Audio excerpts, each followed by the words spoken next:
Welcome to a new episode of the Opening Bid Unfiltered podcast. I'm Yahoo Finance Executive Editor Brian Sozzi. Like I always say, this podcast will make you a smarter investor, no doubt about it. You're going to get a lot smarter on the process of investing with my next guest. I'm really excited to welcome David Sambur, partner, head of equity at Apollo Global Management. Good to see you. It's been a while. Good to see you in person. I appreciate it. So let's just start very high level. What is the state of private equity?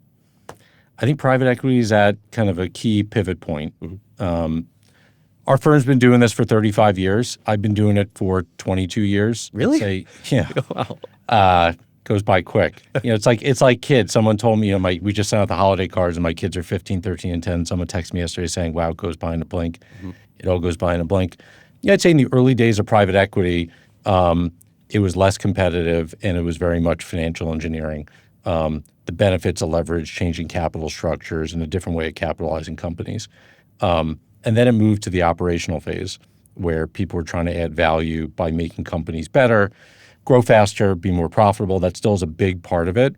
Somewhere along the way in the last 10 or 15 years when rates basically went to zero, people got lazy and just kind of rode the wave. And that wave crashed quite spectacularly in 2022. I think the industry is still picking itself up. I think a lot of people bought assets at the peak at valuations and based on assumptions around rates, around the external environment that are no longer true, and they're struggling to exit. So I think the industry really needs to get back to basics and focus on simple things like buying a good company at a good price, making it better, and then actually have an executable plan to return capital, because unlike other investing strategies, this is a cash investing strategy. What I mean by that is our investors are in a drawdown fund, and all that really matters is how much money did we give them back versus what they invested. Yes, you take a report card along the way. You want to know how the companies are doing. You want to mark the portfolio to market. But simply put, private equity is you give me $1, I give you back $2.50 in 5 years, and you're happy.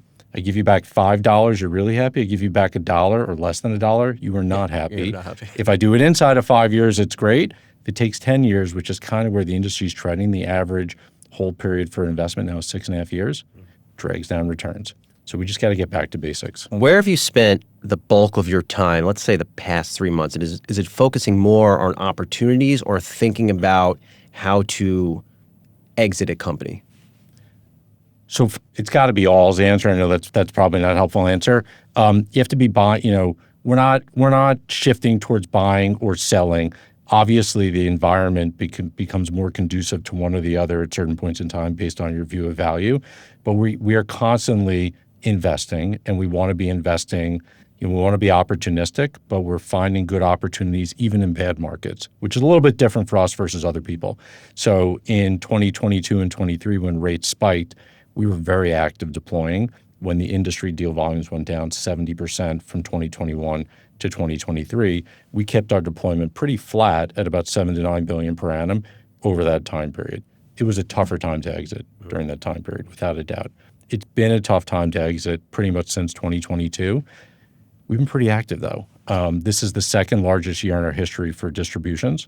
You got to get creative.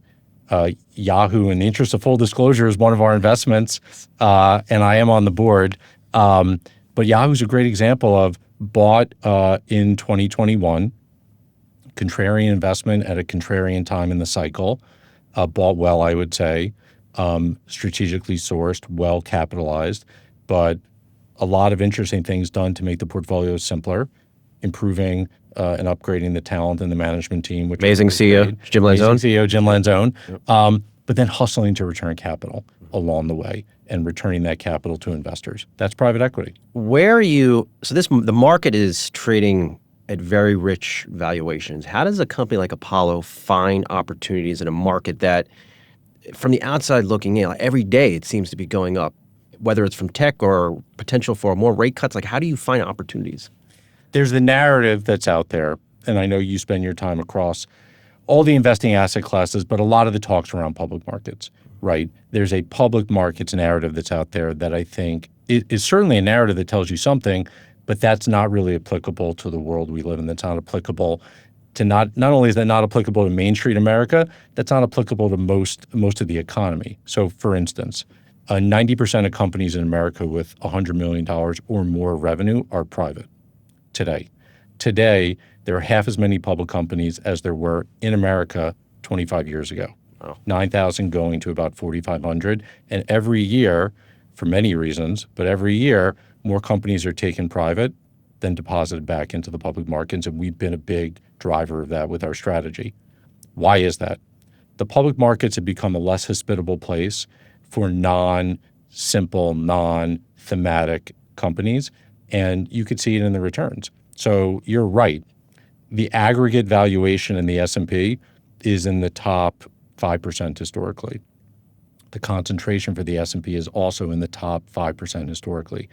You peel back the onion of those 7 companies or the top 40 companies, and you see a very different story with regards to valuations, with regards to returns over the last 1, 3, and 5-year period, and you can find value.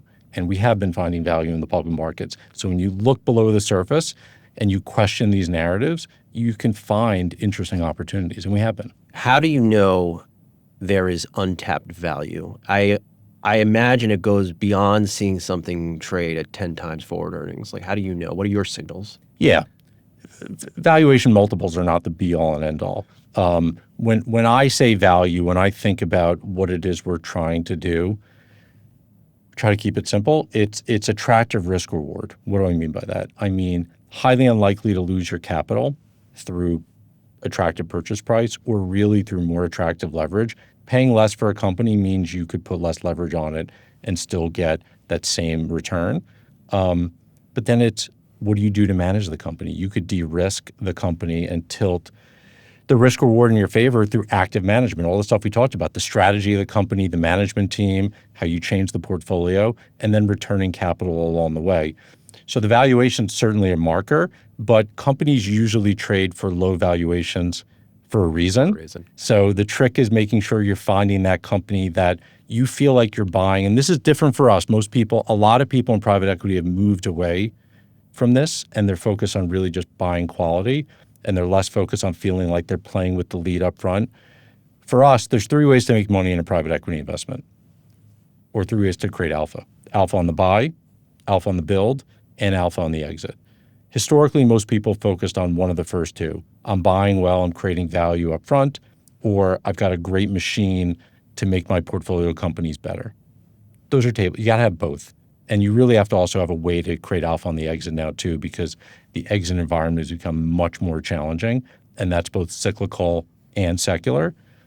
So for us, we have to buy something where we feel like there's some margin of safety up front, there's some asymmetry to the return profile, but then we're doing all the things that we need to do to make the company grow faster, be more profitable, allocate capital better, and then manage that company and manage the portfolio along the way to be de-risking and returning capital to our investors, which is the business model. You got to do all 3. When I was in school, let's say early days of college, and you're reading about private equity, and you said private equity, they come in, they cut expenses, and that's all they care about. But there's been a sea change the past decade where now private equity is viewed as a good partner. They invest in these businesses. What drove that shift? I think what drove that shift is several things. First and foremost, the structure of the offtake changed. And what I mean by that is private equity got larger, these companies got bigger, and you either had to take these companies public, or you're selling to a strategic or selling to another sponsor. And the way the world has evolved, people want top line growth. Like, that's the name of the game in the public markets. Whenever we buy a company, we're focused on profitably growing the top line. And you can see that in Yahoo. Tons of innovation in the product, improving the management, improving the underlying products, trying new things. Like, a bunch of the stuff that's going to be rolled out regarding AI across the platform, I think, is truly revolutionary. A lot of that's driven, or a lot of those discussions happen in the boardroom because of this focus on growth, profitable growth. So in the early days of private equity, when it was a much smaller industry, you could buy a business, let's say at $50 million of EBITDA, and if you could cut a bunch of costs because it wasn't efficiently run and get that 50 to 75 or 100, there'd be a long list of people willing to buy it. Now, because of the scale of the industry and because of the change in capital markets, I think that game doesn't work anymore. And oh, by the way, I think that also was just like a poor trope.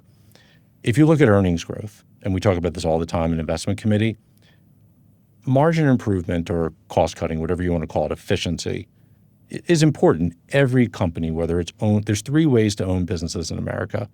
And the system is the same. The way people run businesses is generally the same. Their goals are the same. Companies could be owned by an individual. They could be owned institutionally by a private equity owner, or they could be owned institutionally in the public markets. They're usually run the same. People are trying to maximize profits and maximize returns, more or less. If you think about private equity and the way we're running businesses now, it's because of you're trying to maximize returns. When you cut costs, you get a pop in earnings, but it's one times. Mm-hmm. And growth is the name of the game. So the higher quality growth, always the higher quality growth is revenue-driven growth. That's what you want. You have to create a machine that drives revenues. And I do think that's what most people focus on. That's certainly what we focus on. What are those investment committee meetings like? Our investment committee, so there's a Apollo investment committee is kind of run very similar to the way it's always been run. Even though the firm's grown a lot, and in many ways our private equity business has grown a lot, we still try to stay true to our principles. So for us, everyone's invited. So it's not like there's a room of folks, 5 people behind the curtain. Everyone's invited, and in fact, everyone's expected to have read all the memos. And I'll often call on the most junior people to ask them what they think. No, because you actually get really interesting viewpoints from people that have less experience or different experiences. So it's very participatory. We meet every Monday for an hour and a half. We go through kind of 2 or 3 memos, whatever's up, and we talk about the portfolio, we talk about markets, and it's a great way for people to learn. Our culture from the start has always been an apprenticeship culture.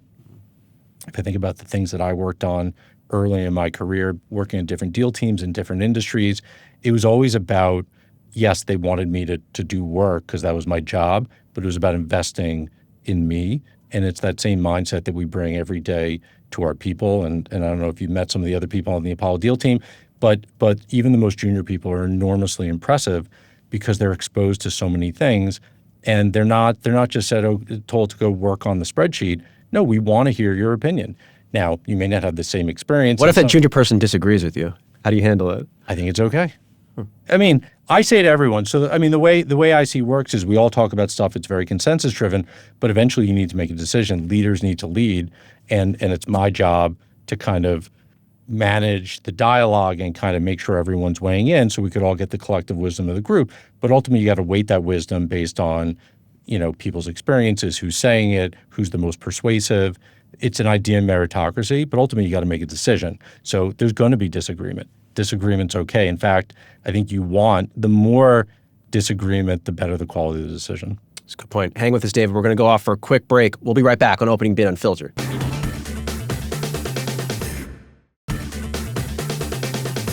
All right, welcome back to Opening Bid Unfiltered. Having a great chat here at Yahoo Finance headquarters in New York City with David Sambur, partner, head of equity at Apollo Global Management.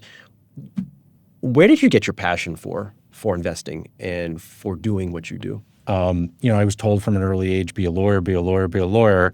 And that's all I kind of knew. I showed up at college, and luckily I was fortunate enough that my college had a business school.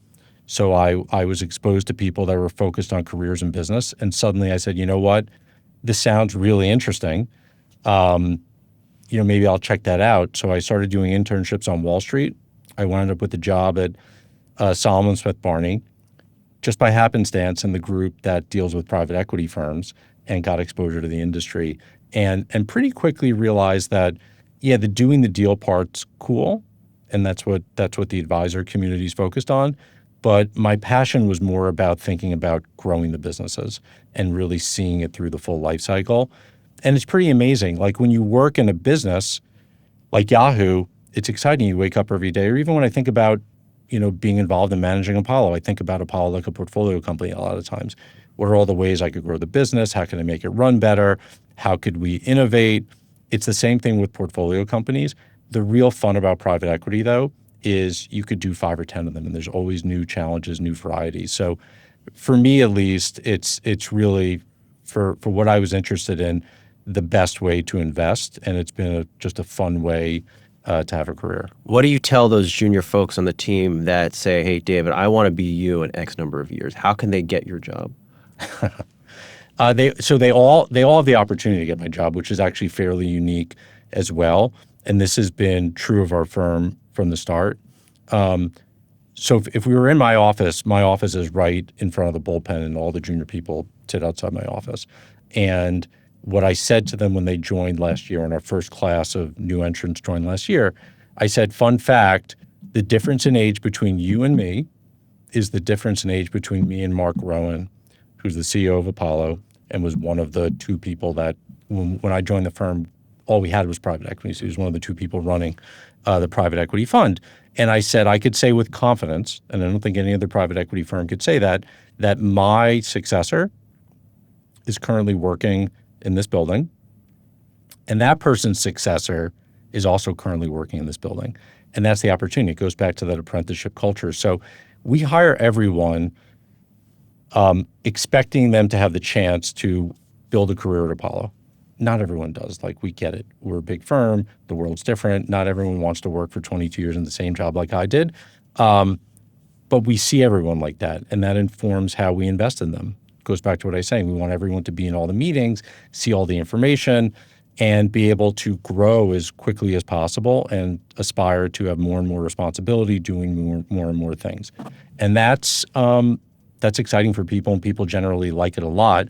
And those people that appeals to stick with the firm, and they get promoted up through the ranks. And there's many, many people at the firm that have opportunities to have my job. And that would be the ultimate sign of success for a manager, is for someone to replace you and do it better than you. That's a good point. And I say to the folks that have had the jobs that I've had, I know you're going to do it better than I have because you're bringing a fresh perspective. So that exists in multiple layers of our company. Not every deal goes perfectly or how you mapped it out. In those moments when something didn't go right, what did you learn? The best experience of my career has been on the toughest deals. And in many ways, our firm built our reputation from being known to roll up our sleeves and really dig in and fix things. Like, what's different about our strategy? We've got a value-oriented strategy at scale. Not a lot of people do that. That's very differentiated. Our returns have been good for a variety of reasons. We're really good at not losing money.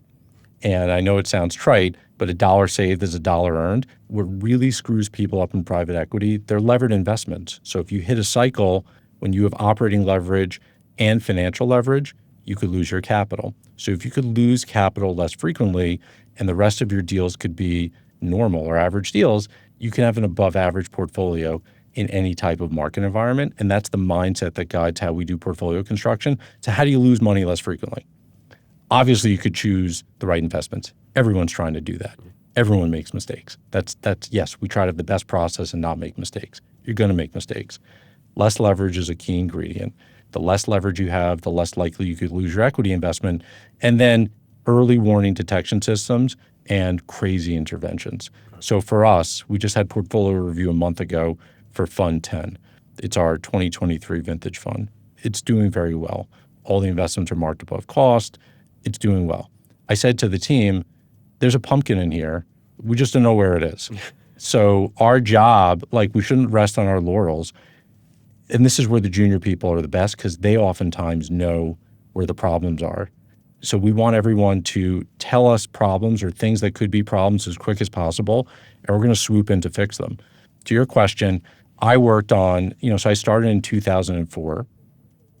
What happened in 2008, 2009, the GFC. Mm-hmm. We are great cyclical investors, so we put a lot of money to work when markets are bad. But when markets are bad, you have your existing portfolio, so you got to protect it. So we have all these advantages because we bought well and they're less levered, but we still have problems. We had our fair share of problems in the GFC. I worked on a couple of those deals. And, learning how to support the management teams, fix the capital structures, make sure the businesses have adequate liquidity so they could get through the cycle. A lot, in many ways, that kind of built my career working on those tough deals. And I actually had dinner last night with a colleague of mine who's on one of our tough deals, and he was a little bummed. And I was giving him a pep talk. And I basically said what we're just discussing now, which is you have to view this challenge as a great learning experience and a great opportunity for you to make lemonade out of lemons. And that's our job. Let's just imagine I'm an investor right now. So I'm entering 2026. I see rates have been cut. Maybe they get cut one more time. I see the Magnificent Seven still trading at near record highs. Those companies are doing well. Profits are strong. What should I be worried about next year? So it's funny. You get all these outlooks for the year. Our chief economist, Torsten. Love Torsten. Is pretty great. He's really great too because he puts out these very digestible things that are just things you wouldn't think about. Charts. Very on brand for Apollo. Look, there's the risks that are outlined, and the risks that are outlined are very obvious. I think there's a real uncertainty, deservedly so, around a couple of key things that are going to be critically important. The answer is no one knows.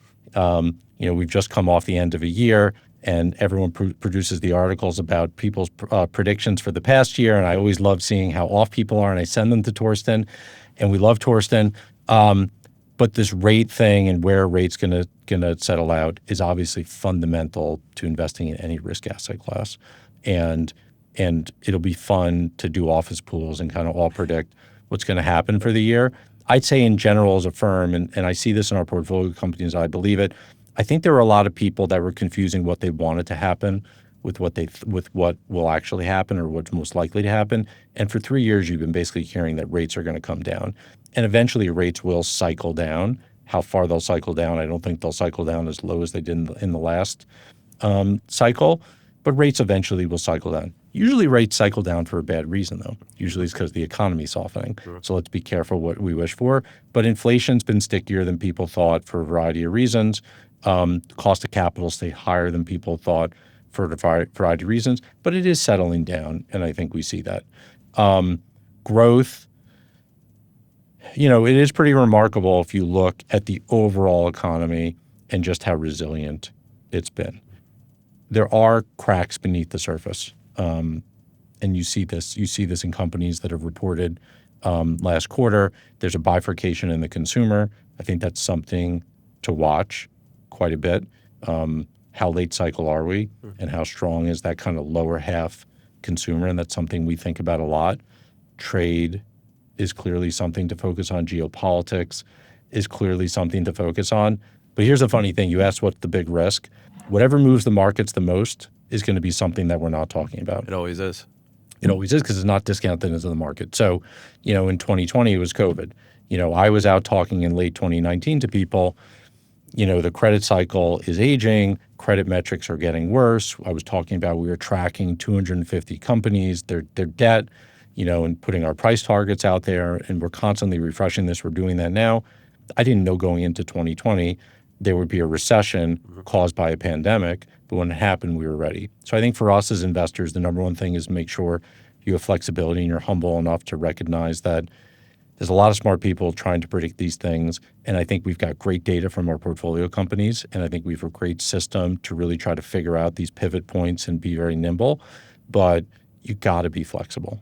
I thank you for doing this, Dave. It feels like my IQ points have gone up about 10, 15 points because of this. I thank you. I appreciate it. I know you're a busy guy. You're too kind. Thank you so much. Thanks for having me. All right, that's it for the latest episode of Opening Bid Unfiltered. We'll talk to you soon.